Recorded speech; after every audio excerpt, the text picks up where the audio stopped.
Hello, everyone. I'd like to welcome Cole Bacani to the podcast. Cole, thank you so much for joining us. Yeah, thanks so much for having me, guys. Yeah, so tell us what's going on. What's recent? What's getting you excited? Um, what has had you up late at night? Oh man. Last year I started a small production company where we set out to make 10 short films. So from like January to December, we were literally raising tens of thousands of dollars for 10 different projects, gearing up for like 10 different crews, and like we shot them all over the U.S. and different states.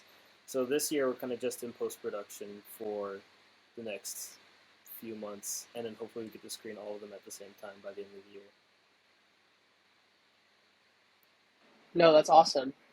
So Jack and I were kind of curious just to like hear about specifically your time at film school first. So what was that experience like? We've actually never had anyone in your field on the podcast, so we're very blind, and so we're just super curious. What was that process like? What is someone who wants to go into film school? What should they be doing with their lives in high school, or maybe even if they want to switch in college? What should they be doing? And where did that interest come from for you? Yeah, are you both from Illinois too? Are you both from Naperville? Yeah. Sweet. Well, yeah, so as you probably know, there's not a huge filmmaking community out there. So I had no idea what I should be doing to apply for film school. I kind of just applied blindly. I went through the list of top 10 film schools, found an article, and just applied for all 10 of those. Um, and that's how I kind of got started in film. But yeah, film school in general, I think LA is definitely the place you got to be for film LA or New York. And it is very competitive. It's very cutthroat, especially like once I got to USC, it's very cutthroat.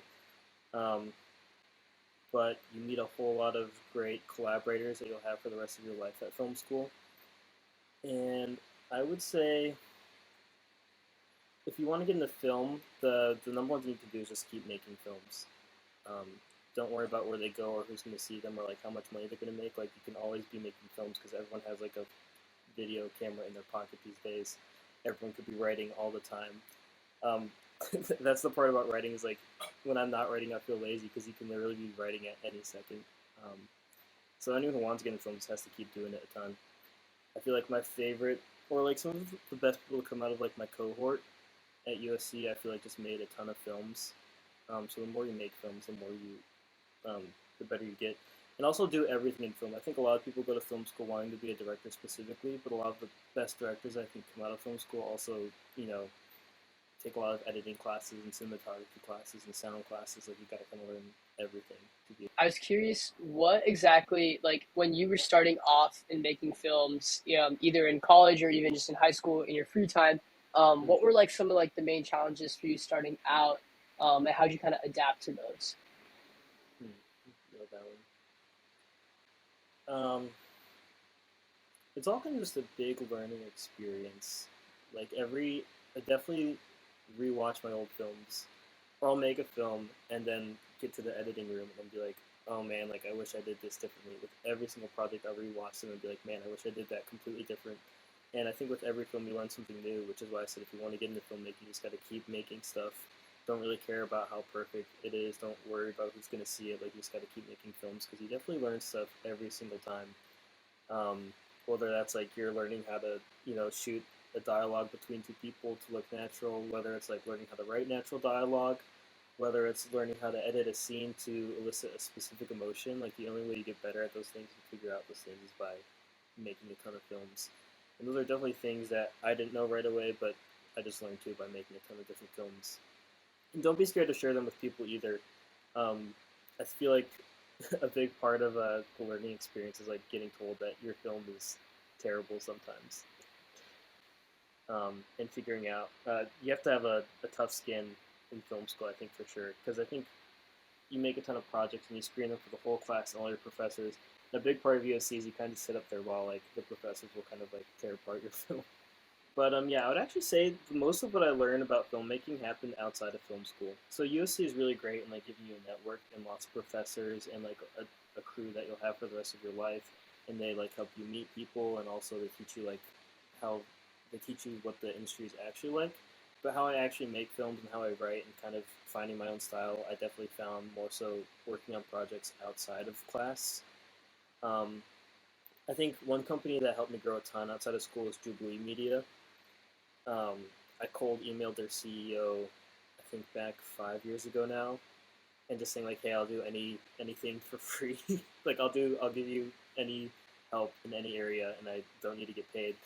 And it was just the right time and right moment because like they were just switching to a for-profit startup media company, so they were making a lot of like non-profit short films on YouTube, and they were just switching to a for-profit startup where they're making more unscripted videos like BuzzFeed videos. So like when I started there, I was kind of like one of the only few interns, and there were only like four full-time people, and I've just stuck with them since because I love the team, and now they're a team of like over 40 full-time people with like 6 or 8 interns at a time, and they helped me grow a ton because they threw me right out on set, and they also kind of let me take on whatever position I was like down to try, whether it being an editor, a cinematographer, or director. And then also, I would say USC Film School, for good reasons, has a lot of restrictions on the projects you make, like what cameras you can use, how long they have to be, what the subject matter is, and it makes sense because everyone is kind of learning on the same level playing field. But where I learned the most were definitely the projects I made outside of class because it's kind of free reign and there's, I feel like, more opportunity to make mistakes and try different things because you're not as restricted when you're making projects in class. So USC's film school education was great for building a network and meeting people, but I think how to be a filmmaker and what kind of films I want to make and creating my own style was definitely more so outside of class. A lot of filmmaking, a lot of the opportunities I get to are kind of just from cold emails. I forgot. I had a professor who literally gave us a project once. He's like, email your top 3 favorite filmmakers and see if they respond. And that was like our first assignment in our producing class. And then everyone got responses from one of the 3. And the professor's point is like, so many filmmakers do want to help other younger filmmakers, so don't be afraid to ask. But my time at Jubilee is how would I describe it? I did start off by doing a lot of intern stuff in the filmmaking world, kind of like assistant editing and like organizing footage and just making sure the gear was ready for shoots and stuff. But slowly I would just ask if I could try editing or if I could try coloring a video, or if I could try shooting a video, and they're just so trustworthy over there. And they're so small at the time too, which I think was really key. Like I mentioned when I started there were only 4 full-time people, and now they're a company of like I think almost 50 full-time people. So I think the fact that they're a small company and trying to figure out what they were doing to really helped me grow at the same time as them because they were very open to giving me um, responsibilities much bigger than a normal internship. Um, but yeah, what was the question again? Did I answer that?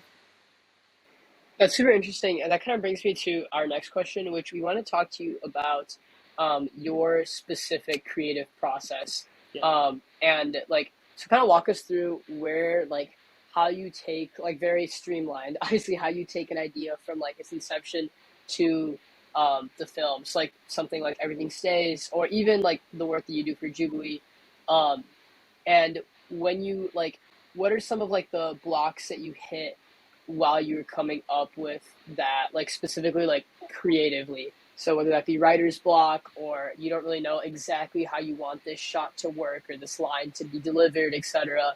How did you kind of navigate those obstacles? Yeah. Um, I will, for the sake of not going off into different tangents, I'll just focus on like narrative work, stuff like Everything Stays. But everyone has very different styles of films, but I feel like my friends know me best for kind of doing these indie drama films where I kind of wear my heart on my sleeve, and most of them end up being pretty personal. Um, so I think a lot of my scripts start with a really personal story and something very slice of life, something very real, and something that I'm feeling currently. All my films start with whatever I'm feeling currently, and that's kind of where the script starts. And it usually starts with real characters, real places, real dialogue, and I'll just write it out, and then eventually I'll go back in to the script and kind of tweak things to make them more cinematic or make the story more interesting than real life. So like Everything Stays, for example, that's a story about a boy leaving his giant family to chase his dreams in California. Um, and there's this whole thing where the whole film he's keeping it a secret from his cousins, He doesn't want to tell them that he's moving to California. Then one of his cousins, who he did trust to tell, kind of robs him of the moment of telling his family that he's moving and tells all of his other cousins. Um, that part never happened. I never kept it a secret. Um, but everything else is real. The characters are real. Parts of the dialogue are real. But like, there are just some things I add to make it more interesting um, than slice of life. And then also, I feel like a lot of the dialogue I end up writing for these characters start off real, but end up kind of being more so how I wish the dialogue played out in real life. Does that make sense? So once the script is written, I kind of have been working with the same crew for like 5 years now. I would say I have like the same editor, the same cinematographer, the same production designer, the same first assistant director. So I'll send a script out to them. They'll all send me notes back, and then I'll attach them, work out like contracts to see how much I need to pay them for this. And then the next part is casting. Um, and I've also been working with a lot of the same cast too, but for the character that played me, we put a casting call out on so many different Facebook pages and so many different casting sites, and we put it out on this one Facebook page that had like I think like 90,000 people. It was a Filipino page, and we ended up getting like 1,000 submissions from there, and like really quickly. So you send out sides, which is that's just the term for like a short part of the script. You'll send these people sides, and they'll send you back a self tape where they record themselves reading the sides, and then we get like 1,000 of those, and then really quickly you can tell right off the bat whether or not they're good or bad. So the first wave we kind of cut it down to like 500, and then we cut that 500 down to like 100. And when we're at like the top 100, then I'll start bringing in like my producers and the other actors to kind of weigh in and score too. Um, and then we'll bring those 100 to like 50, then this 50 to like the top five. And then once we get the top five, we'll start doing like chemistry reads where they have a chance to read with other people I already cast to see how like the chemistry is on screen. And then from there you pick one. And then once the cast is set, then it's a heavy pre-pro in terms of like building sets and like thinking about costume and thinking about camera angles and finding locations and raising money because making films are way too expensive. Um, yeah, everything stays. I ended up spending maybe like $35,000 on a 20-minute short film. Um, and then yeah, principal photography is when you actually shoot the film, and that's always my favorite part. Being on set and actually getting to interact with the actors and the camera team and the art department in real time is always the most exciting thing to me. Being on set, and then afterwards, last part post production, I could spend months on a short film, and it's kind of hard because I actually could spend like months or years in the short film or in post production. So I do need deadlines personally. It's hard to want to like be done working on something you've been working on for like years. Completely. And Cole, Yeah. when you have that personal tie involved, because like we saw Luke in the short film, and you Mm. said like it was the main character's based off of you. How are you able to toe the line with what you share, like not ruffling any feathers, but also being true to your own story and what you're trying to share? Yeah, it is tough because a lot of times too, I'll send off like these really personal scripts to my producers, and sometimes we have executive producers too, who are sometimes just like people who will attach their name to get more attention, or people who donate a ton of money, and sometimes they don't always know the story that well. They just want to make sure it gets seen by a ton of people. Wasn't true with my executive producers, but still, I'll send these really personal scripts off to producers, and like they'll have suggestions to make it more cinematic or more interesting.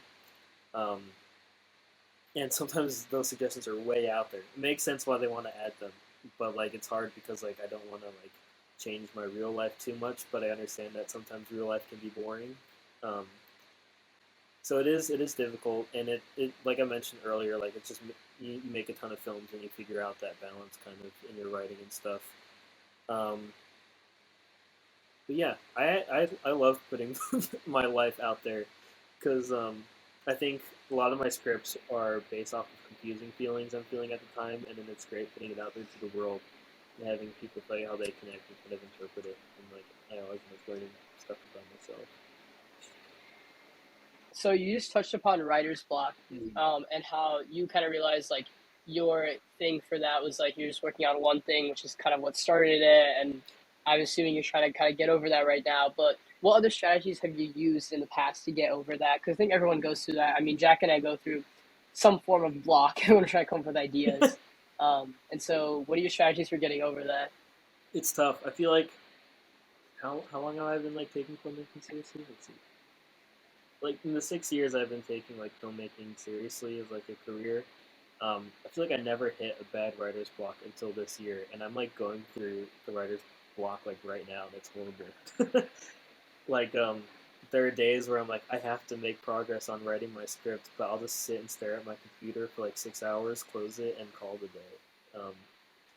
And I've tried a lot of things to get out of it. I don't have a clear answer yet because I'm still like in it. But I've definitely tried stepping away from it and like not thinking about it for a long time, which I think did help a bit. Um, that's probably what's helped the most, like just stepping away from it completely and coming back to it with fresh eyes. We ask everyone that comes on the podcast two questions. So the first one we're going to kind of refine for you. Um, what are a couple films or just pieces of content that you recommend our audience watch? Hmm. Give me a second to think about that one. That's a good one.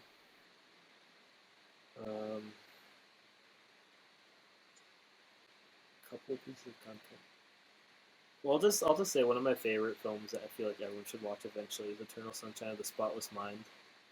I don't know if it's free on Netflix anymore, but it was at one point. But that's kind of a film that kind of defined the kind of films I want to make. And then one of the prettiest films I've ever seen, where like if you pause it at any second, I'm like, wow, that's a gorgeous shot, is Her, directed by Spike Jones.